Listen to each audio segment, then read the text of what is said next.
விட்டுக் கொடுக்காமல் உன் மனசாட்சிப்படி நீ நடக்கும்போது அதை திமிரென்று மற்றவர்கள் கூறினால் அதை நினைத்து வருந்தாதே.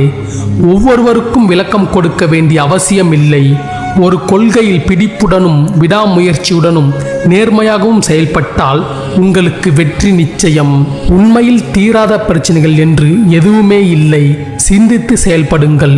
உங்கள் பிரச்சனைகள் அனைத்தும் யாருடைய உதவியின்றி உங்களால் தீர்த்து கொள்ள முடியும்.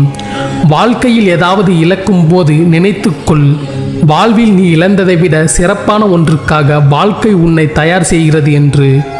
முடிந்து போனதை கனவாக நினைத்துக்கொள். நடக்கப் போவதை சவாலாக எடுத்துக்கொள். வாழ்வில் வெற்றிகள் குவியும். உன் செயல்களுக்கான வெகு மதிப்புகள் உடனே கிடைப்பதில்லை. ஆனால் அது எவ்வளவு தாமதமாக கிடைத்தாலும் அவ்வளவு நிலைத்து நிற்கும் என்பதை நம்புங்கள். வெற்றி என்பது வேறொன்றும் இல்லை, உனது லட்சியத்தை படிப்படியாக நீ புரிந்து கொள்வதுதான் அது. இருட்டில் நிற்பதை பற்றி கவலை கொள்ளாதே. எல்லா இருளும் விடியலை நோக்கித்தான் சென்று கொண்டு இருக்கிறது. நம்பிக்கையோடு இரு. உங்களின் துணிச்சல், உங்களின் உழைப்பு, இந்த இரண்டையும் பொறுத்துதான் உங்கள் மகிழ்ச்சி தீர்மானிக்கப்படுகிறது.